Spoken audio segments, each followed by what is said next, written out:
We are entering a new era where holding capital comes with sovereign risk, and the smartest move might be to deploy your wealth before someone else decides how it should be used. From green energy to biotech, perhaps, investors are also shifting from simply accumulating wealth to deliberately directing it with purpose, and inaction may be the riskiest strategy of all.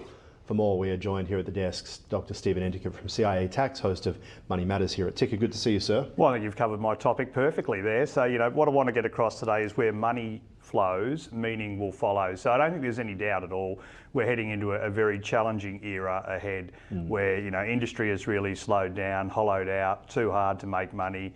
One good thing about capitalists, if there's money to be made, they'll make it.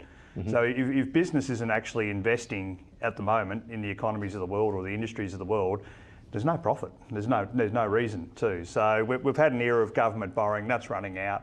And we are going to head into, my belief is, productivity gains will be coming from tax grabs, wealth grabs and tax grabs. So, which is not a great place for a society to be in, but give us an idea where this kind of holding on to capital can become a sovereign risk. I think so. Sovereign risk is the other thing. Like, there's a lot of conspiracy theories out there. I always believe there's a hint of truth in conspiracy theories, and you should subscribe to a few of those nuttier ones to sort of get a bit of a glimpse. But the 2030 push has been around for a while, which is, they want to get rid of physical currencies, fiat currencies, and replace them with a digital currency. My view is that's the way we're headed anyway. It's only a matter of time before we come to a digital currency and actual currency is removed. It's only a blip on a computer screen anyway. It's not real money, as you and I well know. So hanging on to currency becomes a governmental risk. From a taxing point of view, we're running out of money. We need to take it from somewhere. It's coming from wealth. But also hanging on to money is just a blip on a computer screen, and when that blip is replaced by a new blip, what's going to be left standing? So I'm in the viewpoint now, we have to deploy. If we try to hang on to wealth somewhere in the next decade or so, it's going to go. But I actually treat that as an opportunity. It's wonderful. Actually, hanging on to wealth. Some of my most scared clients are the ones with the most amount of wealth. They're worried about what's going to happen. Sometimes the ones with the least worried. They haven't got anything to lose. Yes, that's a good way of looking at it, but a scary way as well. The idea of using your wealth with purpose, give us an idea about that viewpoint. Yeah, absolutely. So it basically means invest in what you believe in. So I believe in, as it's well known, biodiversity. So a lot of our wealth is allocated to protecting nature and creating nature reserves through what we do. So my concern is that I get enough money into the charity side of our enterprise before somebody else takes it, because at least I know that money is now being deployed in looking after nature, not necessarily looking after some other cause I don't believe in. So you've got to look within. You've got to go, what do I actually believe in? What do I want to support? What sporting body, what charitable purpose, whatever it might be.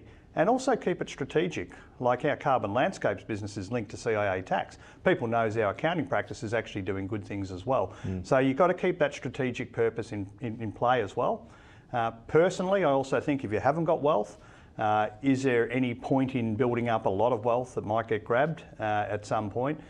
Building up flexibility, building up skill set, building up experiences, building up travel might actually be a better strategy going into the next decade than actually trying to accumulate for whatever. It's funny because for such a long time, the advice has been don't spend and save, but now we're seeing unions making announcements that they want to see negative gearing changes, they want to see different taxes. We've got conversations about taxes on superannuation.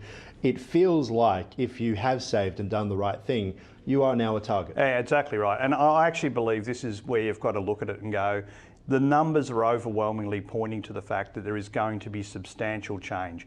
At the moment in Australia, we've got, I think, 3.5 million people over the age of 65. In 10 years' time, it's going to be 8 million.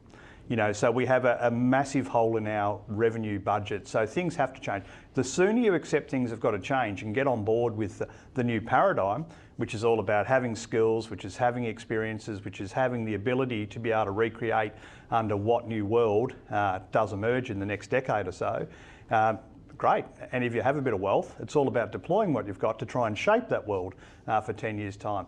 But building up, like if someone comes into my office and says, should I salary sacrifice into super? I'll ask you, would you salary sacrifice into superannuation?